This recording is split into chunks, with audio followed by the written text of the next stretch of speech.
আসসালামু আলাইকুম এভরিওয়ান। আজকে ১৮ জানুয়ারি ২০২৫। আজকে পড়া ছিল বাংলাদেশের সরকার ব্যবস্থা। মূলত এটা কমপ্লিট। বাংলাদেশের সরকার ব্যবস্থা। এই চ্যাপ্টারের নাম্বার হচ্ছে ৩। তো এখানে সর্বোচ্চ ৪ নাম্বার আসছিল একবার, আর হচ্ছে সর্বনিম্ন ১ নাম্বার। তো যদি সর্বনিম্ন ১ নাম্বার আসে, ১ নাম্বার আসলে এখানে সবচেয়ে বেশি আসার সম্ভাবনা হচ্ছে স্থানীয় সরকার। আর যদি ২-৩ আসে তাহলে বাংলাদেশ সরকারের যে কাঠামো,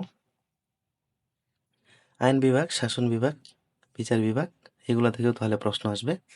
তো প্রথমে বললাম হচ্ছে আইন বিভাগ। এখানে জাতীয় সংসদ সম্পর্কে বিস্তারিত একটা ধারণা দেওয়া আছে। তারপরে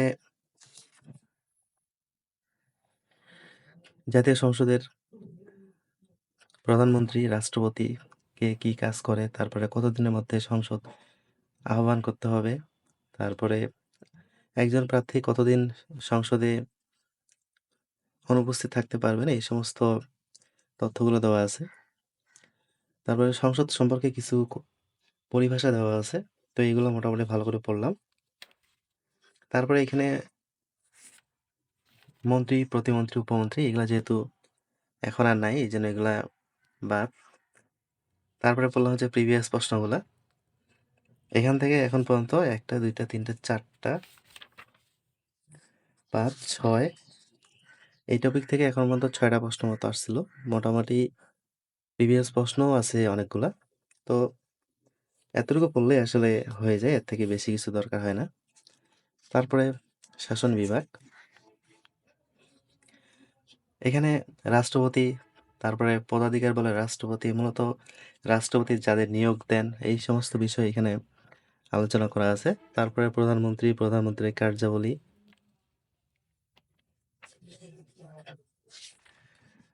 তারপরে প্রশাসনের পদসোপান, এটা একটু দেখে রাখা দরকার। মন্ত্রিপরিষদ বিভাগ, প্রশাসন, মূলত এগুলাই পড়াশোনা এই দ্বিতীয় চ্যাপ্টারটা থেকে, দ্বিতীয় টপিকটা থেকে। তারপরে বাংলাদেশে বাংলাদেশের মন্ত্রণালয়ের অধীন বিভাগসমূহ, এটা একটু পড়া দরকার, কারণ এখান থেকে কিন্তু বিসিএস বাদে অন্যান্য চাকরি পরীক্ষায় প্রশ্ন আসে যে অর্থ মন্ত্রণালয়ের অধীন কোনগুলো। এখানে আছে অর্থ বিভাগ, অভ্যন্তরীণ সম্পদ বিভাগ, অর্থনৈতিক সম্পদ বিভাগ, ব্যাংক ও আর্থিক প্রতিষ্ঠান বিভাগ। তো এগুলা কোনটা কোনটার আন্ডারে আছে এগুলো একটু পড়া দরকার। তারপরে বাংলাদেশের বিভিন্ন মন্ত্রণালয়ের অধীন গুরুত্বপূর্ণ সংস্থা, এগুলো আসলে বেশি একটা কঠিন না, কিন্তু মনে রাখাটা একটু ডিফিকাল্ট, কারণ অনেকগুলো জিনিস এখানে মনে রাখতে হবে। তারপরে প্রিভিয়াস প্রশ্ন। প্রিভিয়াস প্রশ্ন মোটামুটি এখানে অনেকগুলো আছে, ৫৭টা। ৫৭টা প্রিভিয়াস প্রশ্নের সাথে যদি বিস্তারিত একটু পড়া যায় তাহলে ইনশাল্লাহ, যদি এই টাইপটা থেকে প্রশ্ন আসে তাহলে পারা যাবে। আসলে প্রশ্ন কিন্তু খুব যে গভীরে যাবে তা কিন্তু না। এই সমস্ত চ্যাপ্টার থেকে প্রশ্নগুলো একটু ডিফিকাল্ট হওয়ার সম্ভাবনা কম। তারপরে বাংলাদেশের প্রতিরক্ষা, তো এইগুলা থেকে শুধু প্রিভিয়াসগুলো পড়লেই হবে, এগুলোতে এত বিস্তারিত পড়ার কিছু নেই। বাংলাদেশের আইন শৃঙ্খলা, এগুলা জাস্ট প্রিভিয়াস। তারপরে সবচেয়ে গুরুত্বপূর্ণ যে টপিকটা এই অধ্যায়ের, সেটা হচ্ছে স্থানীয় সরকার। এইখান থেকে প্রশ্ন আসার সম্ভাবনা অনেক বেশি। এখানে ইউনিয়ন পরিষদ, উপজেলা পরিষদ, জেলা পরিষদ, পৌরসভা, সিটি কর্পোরেশন, এই বিষয়গুলো কিন্তু খুব বেশি ডিফিকাল্ট না মনে রাখা।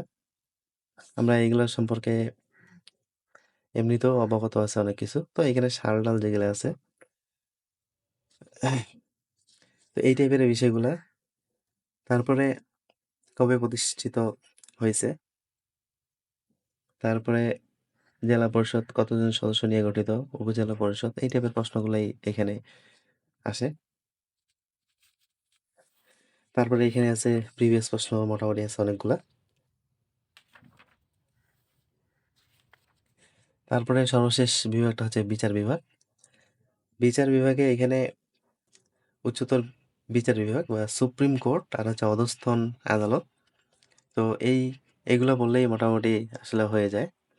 তারপরে দায়রা জজ আদালত, ফৌজদারি আদালত, ম্যাজিস্ট্রেট আদালত এগুলো সম্পর্কে একটু রিডিং পড়লে আসলে এই পড়াগুলো আয়ত্তে রাখা সম্ভব। তারপরে এখানে কিছু আইন দেওয়া আছে।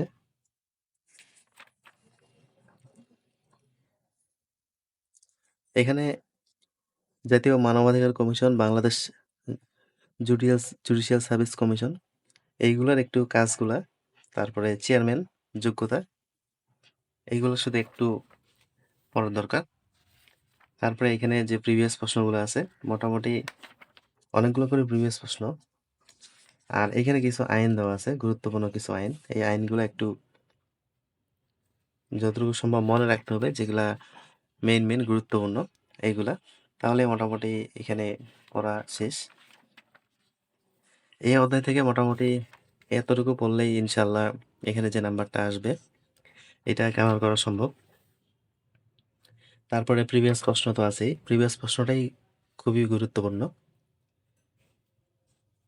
চ্যাপ্টার থেকে কমন না পড়লেও প্রিভিয়াস থেকে কিন্তু অনেক কিছু কমন পড়ে যায়, এই জন্য প্রিভিয়াসগুলো একটু ভালো করে পড়ে নিতে হবে। তো আজকের পড়া ছিল আমার এতটুকুই। মূলত বিভাগগুলা আর স্থানীয় সরকার এইগুলা বেশি করে পড়ছি, আর আদার্সে যেগুলা ওইগুলা তেমন একটা পড়িনি, কারণ সব জিনিস থেকে প্রশ্ন তো আসে না, আর অনেক কিছু পড়লে তো আসলে হবে না, মাথা জ্যাম হয়ে যাবে। তো যেগুলা দরকার নেই আর খুবই কম গুরুত্বপূর্ণ, তো ওইগুলো পড়ে তো আসলে তোমার অন্তত বিসিএস এ লাভ নেই। তো ওই বিষয়গুলো শুধু জাস্ট প্রিভিয়াস প্রশ্নগুলা পড়লেই আসলে হয়ে যাবে, কারণ ওগুলা থেকে প্রশ্নই আসে না। আবার চ্যাপ্টার থেকে বা গভীর থেকে প্রশ্ন আসবে এটা তো কল্পনাই করা যায় না। তো আজকের পড়াশোনা এই পর্যন্তই।